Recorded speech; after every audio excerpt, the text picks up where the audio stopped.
رنگ دکھا جاتی ہے صحبت اللہ والوں کی، اللہ سے ملوا جاتی ہے صحبت الحمدللہ رب العالمین والعاقبۃ للمتقین والصلاة والسلام علی سید المرسلین، اما بعد، قال اللہ تبارک و تعالی فی کلامہ المجید، اعوذ باللہ من الشیطان الرجیم، بسم اللہ الرحمن الرحیم، سبحان الذی اسری بعبدہ لیلا من المسجد الحرام الی المسجد الاقصی الذی بارکنا حولہ لنریہ من آیاتنا انہ هو السمیع البصیر۔ صدق اللہ العظیم۔ محترم بزرگوں، عزیز ساتھیوں، گزشتہ ہفتے آپ حضرات کے سامنے خانہ خدا کو آباد کرنے کے تعلق سے بات آئی تھی اور بتایا گیا تھا کہ مسجد کی آبادی ہماری آبادی ہے اور مسجد کی بربادی اور اس کی ویرانی ہماری ویرانی ہے۔ ہم مسجد کو آباد کریں گے، خدا ہمیں آباد کرے گا، اور ہم مسجد کو ویران کریں گے تو ہم بھی ویران ہو جائیں گے۔ ہم اپنے خدا کا کچھ بگاڑ نہیں پائیں گے۔ کہا جاتا ہے، بارہا آپ سنتے ہیں، اگر تمام انسان اللہ اللہ کرنے والے ہو جائیں اور ایک ذرا بھی نافرمانی نہ کریں تب بھی خدا کی شان میں کوئی فرق نہیں پڑے گا، اور تمام انسان نافرمان ہو جائے، سب ابو جہل اور فرعون اور ابو لہب بن جائے، تب بھی خدا کی عظمت پہ کوئی بال نہیں آئے گا۔ اس لیے عبادت ہماری ضرورت ہے، مسجد و آپ کو آباد کرنا یہ ہماری ضرورت ہے۔ تفصیل سے بات آئی تھی اور ملکی حالات کو سامنے رکھتے ہوئے بھی کچھ باتیں آئی تھیں۔ رجب کا مہینہ آخری مرحلے میں ہے اور آپ حضرات اچھی طرح جانتے ہیں کہ اسی مہینے میں جناب نبی کریم صلی اللہ علیہ وسلم کو اللہ تبارک و تعالی نے معجزے کے طور پر سب سے زیادہ طویل سفر کرایا تھا اور مسجد حرام سے مسجد اقصی پہنچایا، اور وہاں سے اللہ تعالیٰ نے اپنے پاس بلایا، جس کو آپ اسراء اور معراج کہتے ہیں۔ تاریخی روایات مختلف ہیں، کسی روایت میں ربیع الاول کا بھی ذکر ہے، کسی روایت میں ربیع الثانی کا بھی ذکر ہے، کسی روایت میں رجب کا بھی ذکر ہے، اور کسی روایت میں رمضان کا بھی ذکر ہے، اور کسی روایت میں شوال کا بھی ذکر ہے۔ لہذا حتمی اور یقینی طور پر یہ کہا نہیں جا سکتا کہ 27 رجب کی رات ہی شب معراج ہے، حتمی اور یقینی طور پر یہ کہا نہیں جا سکتا۔ البتہ جس مہینے میں ہم چل رہے ہیں اردو اعتبار سے، جو اپنے آخری مرحلے میں پہنچنے والا ہے، آج 28 تاریخ ہے، تو اللہ کے رسول صلی اللہ علیہ وسلم یہ مہینہ آتے ہی برکت کی دعا مانگا کرتے تھے، اللہم بارک لنا فی رجب و شعبان و بلغنا رمضان، کہ اللہ ہمارے رجب کے مہینے میں برکت عطا فرما اور شعبان کے مہینے میں برکت عطا فرما، اور ہمیں اتنی مہلت دے کہ ہم رمضان المبارک کو پا سکیں۔ یہ نبی کریم صلی اللہ علیہ وسلم اپنی دعاؤں میں یہ لفظ استعمال کیا کرتے تھے اور دعائیں مانگا کرتے تھے۔ حرمت والے مہینے 4 ہیں، مشہور ہے، کئی مرتبہ آپ حضرات کے سامنے ذکر آیا کہ اللہ تبارک و تعالیٰ نے 12 مہینے بنائے ہیں، ان 12 مہینوں میں 4 مہینہ حرمت والا ہے،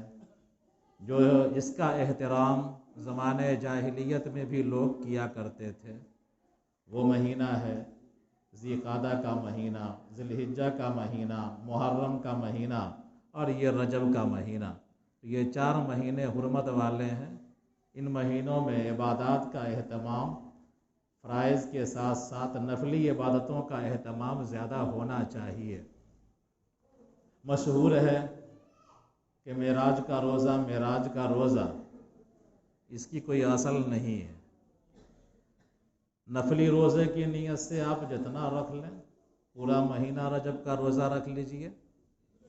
5 روزہ رکھ لیجئے، 2 روزہ رکھ لیجئے، 10 روزہ رکھ لیجئے نفل کی نیت سے، لیکن معراج کے نام کا کوئی روزہ شریعت میں اس کی اصل نہیں ہے۔ لیکن نفلی روزوں کا اہتمام تو مسلمان کو کرنا ہی چاہیے، چاہے مہینہ کون سا بھی ہو۔ بہرحال اسی طرح کوئی خاص نماز 27 کی راتوں میں نہیں ہے، معراج کے نام سے کوئی نماز اور معراج کے نام سے کوئی روزہ نہیں ہے۔ البتہ سرکار چھٹی دیتی ہے، 27 تاریخ کو سرکاری چھٹی ہوتی ہے، وہ چلتا ہے بار۔ میں نے آیت پڑھی ہے، اس آیت میں اللہ تبارک و تعالیٰ نے نبی کریم صلی اللہ علیہ وسلم کے معراج کا ذکر کیا ہے۔ جب کوئی تعجب خیز کام ہوتا ہے جو انسانی عقل میں آ نہ سکے، انسانی عقل اس کو صحیح سے سمجھ نہ سکے، تو اللہ تبارک و تعالیٰ وہاں پر انسان کی عقلوں کو ایک محدود دائرے میں بتاتے ہوئے اپنی عظیم طاقت کا، اپنی عظیم قدرت کا اعلان کرتے ہوئے سبحانہ کا لفظ استعمال کرتا ہے کہ اللہ کی ذات پاک ہے۔ اللہ تبارک و تعالیٰ کی قدرت کا احاطہ تم اپنی عقل سے نہیں کر سکتے،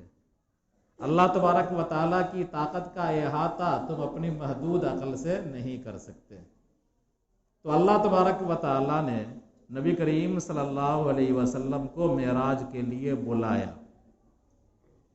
تاریخی روایات کے اندر آتا ہے کہ نبی کریم صلی اللہ علیہ وسلم کی عمر 50 سال ہو چکی تھی، یعنی نبوت کو ملے ہوئے 10 سال ہوا تھا۔ کفار اور قریش نے بہت ستایا تھا۔ اس سے پہلے طائف کا واقعہ پیش آیا تھا۔ آپ حضرات فضائل اعمال میں سنتے ہیں کہ طائف والوں نے نبی کریم صلی اللہ علیہ وسلم کے ساتھ کتنا برا سلوک کیا تھا، آپ کو لہو لہان کر دیا، ننگی گالیاں دی، اوباشوں کو لگایا، شریروں کو لگایا، جو راستے میں پتھر پھینکا کرتے تھے۔ آپ صلی اللہ علیہ وسلم طائف کے سفر سے واپس تشریف لائے تھے، رنجیدہ تھے، ملول تھے۔ ادھر قریش نے، کفار مکہ نے بھی آپ کو ایذا دینا شروع کر دیا تھا، حد سے زیادہ ایذا دیا۔ آپ صلی اللہ علیہ وسلم کے جو ظاہری سہارا تھے،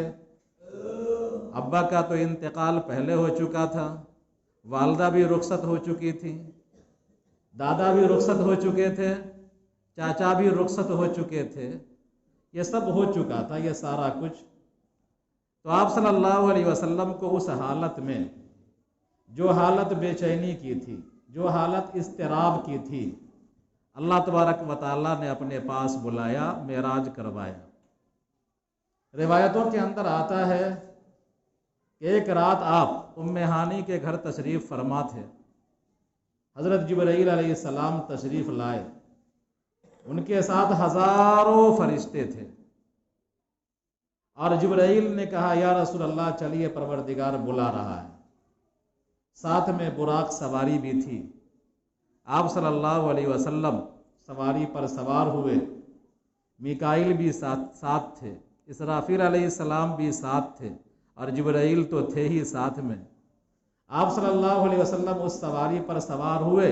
اور سواری نے چلنا شروع کیا۔ روایتوں کے اندر آتا ہے کہ اس کی رفتار اتنی تیز تھی کہ اس کا ایک ٹاپ جو پڑتا تھا وہ جتنی انسان کی نگاہ جاتی ہے، انسان جتنی دوری تک دیکھتا ہے تو وہ سیکنڈوں میں اس کی ٹاپ وہاں پہنچ جاتی تھی، اتنا تیز رفتار وہ جانور تھا اور اتنی تیز رفتار سواری تھی۔ اللہ تبارک و تعالیٰ نے آپ کو مسجد اقصی پہنچایا، اور یہ رات کے ایک حصے میں یہ سارا کام ہوا ہے۔ اللہ نے فرمایا سبحان الذی اسری بعبدہ لیلا من المسجد الحرام الی المسجد الاقصی، کہ اللہ کی ذات انتہائی عظیم ہے، اللہ کی ذات پاک ہے، اللہ کی قدرت پاک ہے، تمہارے عقل کے احاطے میں نہیں آ سکتی۔ اللہ تبارک و تعالیٰ نے اپنی قدرت کا مظاہرہ کرتے ہوئے، جو اللہ تعالیٰ پوری کائنات میں سیکنڈوں میں بنا دے پوری کائنات کو، جس کے بارے میں کہا جاتا ہے اللہ تعالیٰ نے فرمایا کہ امرہ اذا اراد شیئا ان یقول له کن فیکون، کہ اللہ تبارک و تعالیٰ جب کسی چیز کو وجود میں لانے کا ارادہ کرتا ہے تو صرف وہ کہہ دے اپنے علم میں کہ ہو جا، وہ چیز وجود میں آتی ہے۔ تو جو کہ اللہ تعالیٰ پوری کائنات کا خالق ہے، جو اللہ تبارک و تعالیٰ پورے سیارات کا خالق ہے، جو اللہ تبارک و تعالیٰ فضاؤں و خلاؤں کا خالق ہے، جو اللہ تبارک و تعالیٰ ایسی قدرت والا ہے جس کے لیے زمان و مکان کی کوئی قید نہیں، وہ اللہ خود کہہ رہا ہے اپنی پاکی بیان کرتے ہوئے کہ اللہ کی ذات پاک ہے۔ اس نے اپنے بندے جناب نبی کریم صلی اللہ علیہ وسلم کو رات کے ایک حصے میں مسجد حرام سے مسجد اقصی پہنچایا، اور پھر وہاں سے اللہ تبارک و تعالیٰ نے عروج کروایا، معراج کروایا، مسجد اقصی سے آپ صلی اللہ علیہ وسلم اوپر تشریف لے گئے، پہلے آسمان پر، دوسرے آسمان پر، یکے بعد دیگرے آپ ساتوں آسمان کی سیر کرتے ہوئے سدرۃ المنتہا کے پاس پہنچے، جہاں جبریل نے کہہ دیا کہ آگے آپ جانیے، آپ کا خدا جانے، ہماری رسائی یہاں تک ہے، ہم اس سے آگے نہیں بڑھ سکتے۔ اللہ کے رسول صلی اللہ علیہ وسلم اور آگے تشریف لے گئے، اور اللہ تبارک و تعالیٰ نے آپ سے اللہ تبارک و تعالیٰ سے ہم کلامی ہوئی، بات چیت ہوئی، اور اللہ تبارک و تعالیٰ نے اسی معراج کے سفر میں آپ کو تحفہ عنایت فرمایا، 50 نمازوں کا تحفہ۔ روایتوں کے اندر آتا ہے کہ حضرت آدم علیہ السلام سے ملاقات ہوئی پہلے آسمان پر، دوسرے آسمان پر ملاقات ہوئی تو وہاں پیغمبر تھے حضرت عیسیٰ اور یحییٰ، تیسرے آسمان پر پیغمبر سے ملاقات ہوئی، وہاں تھے حضرت یوسف، چوتھے آسمان پر ملاقات ہوئی، وہاں تھے حضرت ادریس، پانچویں آسمان پر ملاقات ہوئی نبی سے، وہاں تھے حضرت ہارون، چھٹے آسمان پر حضرت موسیٰ سے، ساتویں آسمان پر ابراہیم خلیل اللہ سے ملاقات ہوئی، جو بیت معمور میں ٹیک لگائے ہوئے بیٹھے تھے۔ پھر اس کے بعد اللہ تبارک و تعالیٰ نے اوپر بلایا، بات چیت کی، اور نماز کا تحفہ عنایت فرمایا آپ صلی اللہ علیہ وسلم کو امت کے لیے لے جانے کے لیے۔ آپ صلی اللہ علیہ وسلم کو اسی معراج کے سفر میں جنت و دوزخ کی سیر بھی کرائی گئی، آپ کو دکھلایا گیا۔ روایتوں کے اندر آتا ہے کہ طرح طرح کے عذاب کا مظاہرہ آپ کو دکھلایا گیا، عذاب ہوتے ہوئے آپ صلی اللہ علیہ وسلم نے دیکھا۔ تاریخی روایتوں کے اندر، سیر کی کتابوں کے اندر، حدیث کے اندر، مشکات وغیرہ کے اندر روایت موجود ہے کہ آپ صلی اللہ علیہ وسلم فرماتے ہیں، حضرت انس کی روایت ہے کہ میں نے دیکھا، مجھے دکھلایا گیا اس رات میں کہ چند لوگ ایسے تھے جن کے ناخن لوہے کے تھے، تانبے کے تھے، اور ان ناخنوں سے وہ اپنے چہرے کے گوشت کو نوچ رہے تھے، اپنے سینے کے گوشت کو نوچ رہے تھے۔ میں نے پوچھا جبریل سے کہ جبریل یہ کون لوگ ہیں؟ تو جبریل نے کہا کہ یہ وہ لوگ ہیں جو دوسروں کی بے آبروئی کیا کرتے تھے، دوسروں کی غیبت کیا کرتے تھے، دوسروں کی پردہ داری کیا کرتے تھے، لوگوں کی عیب جوئی کیا کرتے تھے، ان کو اسی طرح عذاب دیا جائے گا۔ آپ صلی اللہ علیہ وسلم فرماتے ہیں کہ مجھے دکھایا گیا کہ ایک آدمی ہے جس کا پیٹ گھڑ کے مانند ہے، بڑے گھڑ کی طرح، گنبد کی طرح پیٹ ہے اس کا، اور پیٹ باہر سے اندر کا نظر آ رہا ہے، سب کچھ اندر سانپ بھرے ہوئے ہیں، بچھو بھرے ہوئے ہیں، اور وہ اندر سے کاٹ رہے ہیں، ڈنک مار رہے ہیں، ڈس رہے ہیں، وہ باپ باپ چلا رہا ہے۔ میں نے پوچھا کہ جبریل یہ کون لوگ ہیں؟ تو جبریل نے کہا کہ یہ سود خور لوگ ہیں، یہ سودی کاروبار کرتے ہیں، یہ سود کا معاملہ کرتے ہیں، یہ سود کی ڈیلنگ کرتے ہیں، یہ سود کی دلالی کرتے ہیں، یہ سود کے بارے میں لکھتے ہیں، سود کا ریکارڈ تیار کرتے ہیں، ایک دوسرے کو سود کھلاتے ہیں، یہ وہ لوگ ہیں۔ روایتوں کے اندر آتا ہے کہ آپ صلی اللہ علیہ وسلم کو دکھلایا گیا ایسے شخص کو کہ جس کے سر پتھر سے کچلے جا رہے ہیں، اور پتھر مارا جاتا ہے، اس کا سر کچل دیا جاتا ہے، پھر اس کے بعد فرشتہ جاتا ہے پتھر لانے کے لیے، اس کا سر درست ہو جایا کرتا ہے، پھر پتھر مارتا ہے، اور یہی سلسلہ چل رہا ہے۔ پتھر مارا جاتا ہے، پورا سر بلاسٹ اڑ جاتا ہے، پھر پتھر دور چلا جاتا ہے، پتھر جب تک لایا گیا پھر وہ سر جوائنٹ ہو گیا، پھر دوبارہ پتھر مارا گیا، یہ سلسلہ چل رہا ہے۔ آپ صلی اللہ علیہ وسلم نے پوچھا کہ جبریل یہ کون لوگ ہیں؟ تو جبریل نے عرض کیا یا رسول اللہ صلی اللہ علیہ وسلم، یہ وہ لوگ ہیں، آپ کی امت میں وہ لوگ ہیں، ان کو اس طرح عذاب دیا جائے گا، ایسے لوگوں کو جو نماز میں کوتاہی کیا کرتے ہیں، نماز میں سستی کرتے ہیں، نماز میں غفلت برتتے ہیں، نماز پڑھتے ہیں نہ بھی پڑھتے، یا مکمل نماز نہیں پڑھتے ہیں، چھوڑ دیتے ہیں نماز کو، یا اوقات میں رد و بدل کر دیتے ہیں اپنے عمل کے ذریعے، یہ وہ لوگ ہیں، ان کو اسی طرح عذاب دیا جائے گا۔ آپ کو دکھلایا گیا کہ چند لوگ ہیں جن کے شرمگاہوں پر چتھرے پڑے ہوئے ہیں، اور اونٹ اور جانوروں کی طرح وہ چر رہے ہیں، کانٹا وٹا کھا رہے ہیں، زقوم کا درخت کھا رہے ہیں، کانٹے دار درختوں کو وہ جانوروں کی طرح چر رہے ہیں۔ جبریل سے پوچھا کہ یہ جبریل یہ کون لوگ ہیں؟ تو جبریل نے عرض کیا یا رسول اللہ یہ وہ لوگ ہیں جو زکوٰۃ کے اندر کوتاہی کیا کرتے تھے۔ بہرحال الغرض اور بھی مختلف عذاب کی شکلیں نبی کریم صلی اللہ علیہ وسلم کو دکھلائی گئی، اور اللہ تبارک و تعالیٰ نے عظیم تحفہ معراج میں جو نماز کی شکل میں ہم کو اور آپ کو دیا۔ ہمارے اور آپ کے والد، ہمارے اور آپ کے رشتہ دار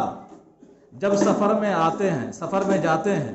اور سفر سے واپس آتے ہیں، تو چھوٹا بچہ کو یہ مطلب نہیں ہوتا کہ اپنے ابا کا وہ کپڑا دیکھے، یا اپنے ابا کی وہ داڑھی دیکھے، یا اپنے ابا کا کرتا اور دوسری چیزوں کو دیکھے، بلکہ وہ تحفہ کھوجتا ہے کہ میرے لیے کیا ہے اس بیگ کے اندر، چاکلیٹ آیا کہ نہیں، کرکرے آیا کہ نہیں، یا دیگر سامان آیا یا نہیں۔ تو آپ صلی اللہ علیہ وسلم کو معراج کرایا گیا، اور یہ انسانی تاریخ کا عظیم انقلاب ہے، اور آپ اس میں اشارہ ہے کہ جس امت کے نبی نے کو اللہ تبارک و تعالیٰ نے پورے فلکیات کی سیر کرا دی، تمام سیاروں کو آگے بڑھا کر کے، سیاروں سے آگے بڑھا کر کے اپنے پاس بلایا، اس امت کے لیے سبق ہے کہ تم اپنے نبی کے معراج ہی کو اگر تحقیق کا موضوع بنا لو تو انشاءاللہ خلاؤں پر تمہاری حکومت ہوگی۔ تو یہ معراج کا سبق ظاہری ہے کہ ہم کو اور آپ کو علمی میدان میں آگے بڑھنا ہے، اتنا آگے بڑھنا ہے کہ خلاؤں پر ہماری حکمرانی ہو۔ اگر یہ امت 1400 سال میں اپنے نبی کے معراج کو اپنے تحقیق کا موضوع بناتی تو پورا خلا ان کے قبضے میں ہوتا، پورا سیٹلائٹ کا نظام ان کے قبضے میں ہوتا، پورا مواصلاتی نظام ان کے قبضے میں ہوتا۔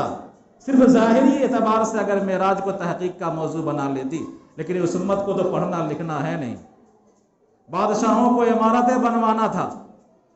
نوجوانوں کو کھیل کود لہو و لعب کرنا تھا، یا گانے بجانے کی مجلسوں میں شرکت کرنا تھا، تو یہ امت پڑھے گی کیوں؟ یہ تعلیم حاصل کیوں کرے گی؟ بہرحال اور اس معراج کا تحفہ نماز ہے کہ جس کی سستی کے نتیجے میں اللہ تبارک و تعالیٰ نے عذاب کی شکل دکھلا دیا کہ لوگوں کے سر پتھر سے کچلے جائیں گے۔ ہم کو اور آپ کو آج کے مہینوں میں اور ان دنوں عہد کرنا چاہیے کہ آپ صلی اللہ علیہ وسلم کو جو اللہ تعالیٰ نے تحفہ عنایت فرمایا معراج کا، اس معراج کے تحفے کو اپنے گلے سے لگائیں گے، نماز میں کسی قسم کی کوئی کوتاہی نہیں کریں گے۔ اللہ نے جب ہم پر فرض کیا ہے تو ہم پڑھیں گے، چاہے سفر میں رہیں، حضر میں رہیں، کھیت میں رہیں، کھلیان میں رہیں، کتنا ٹائم لگتا ہے نماز پڑھنے میں۔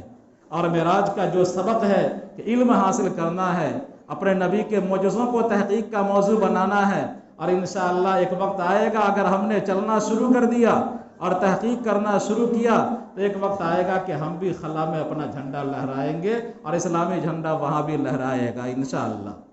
رنگ دکھا جاتی ہے صحبت اللہ والوں کی، اللہ سے ملوا جاتی ہے صحبت